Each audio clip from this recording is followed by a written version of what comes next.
From the time we're little children, we all love a story. And we never seem to outgrow it. In fact, we not only love stories, we make sense of life through stories. If someone were to ask you, tell me about yourself, what you say will be more like a story than a list of times and places and events. We also live by bigger stories. Scholars call them meta-narratives. Your family, your church, your country has a story. One could argue that the best historians are really storytellers. That doesn't mean that they make up the facts, but that they shape the facts in order to make a meaningful storyline. More and more Bible scholars are recognizing that the Bible is a huge meta-narrative. Biblical scholar N.T. Wright calls it the true story of the whole world. It's the epic, sweeping, and continuing story of God that stretches from creation to new creation. It tells the grand adventure of redemption in Jesus Christ. The biblical meta-narrative tells that story in a multitude of forms and from a multitude of perspectives. There's theological history, poetry, drama, wisdom, prophecy, gospel, letters, apocalyptic. And it's told by people who are embedded in their own time and place and culture over a period of about 1,000 years.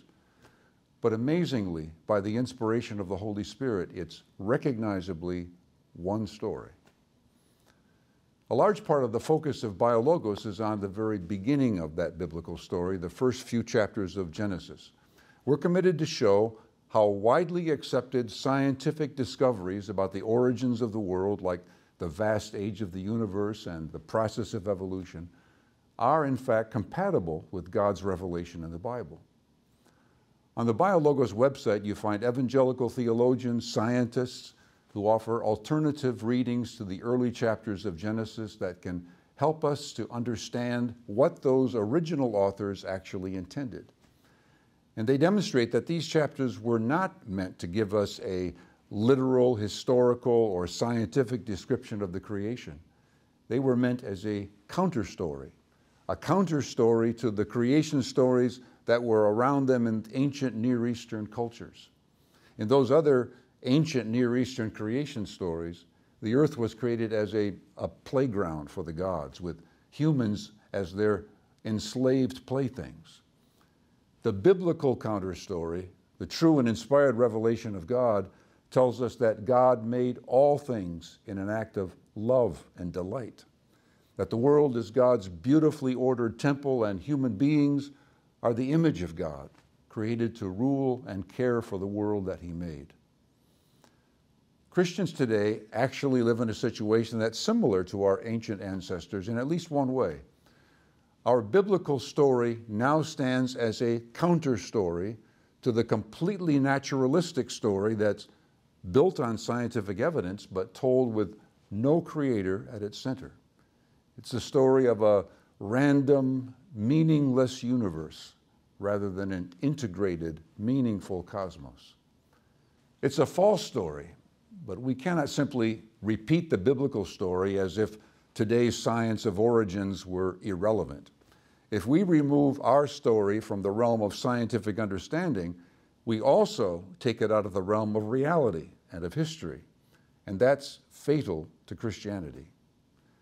So we need a counter-story that tells the biblical truth about God and humanity and salvation in Jesus Christ, but also includes the scientific truth about God's creation.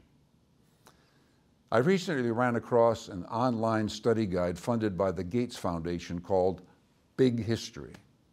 This engrossing, accessible study guide tells the story of history from the Big Bang to the development of human history. And what I found fascinating is that it describes 5 basic thresholds to growing complexity in this history: the Big Bang, the formation of the stars, the solar system, life on Earth, and finally, human life.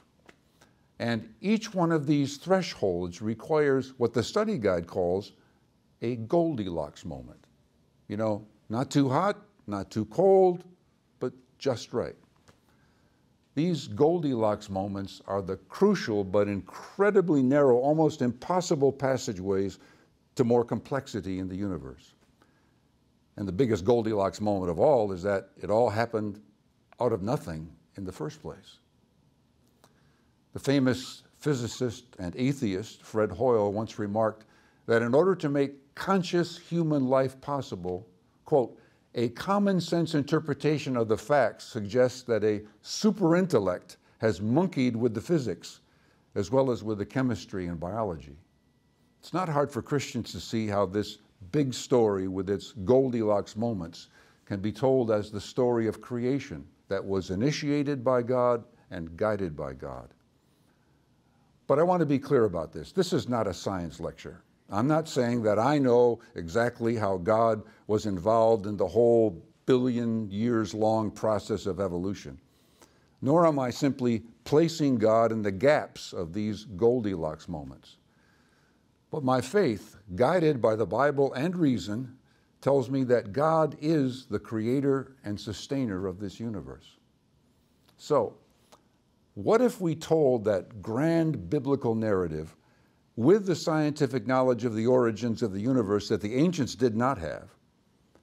And what if we were to tell it in the poetic and imaginative style of Genesis 1 or Job 38 or Psalm 104 or Proverbs 8?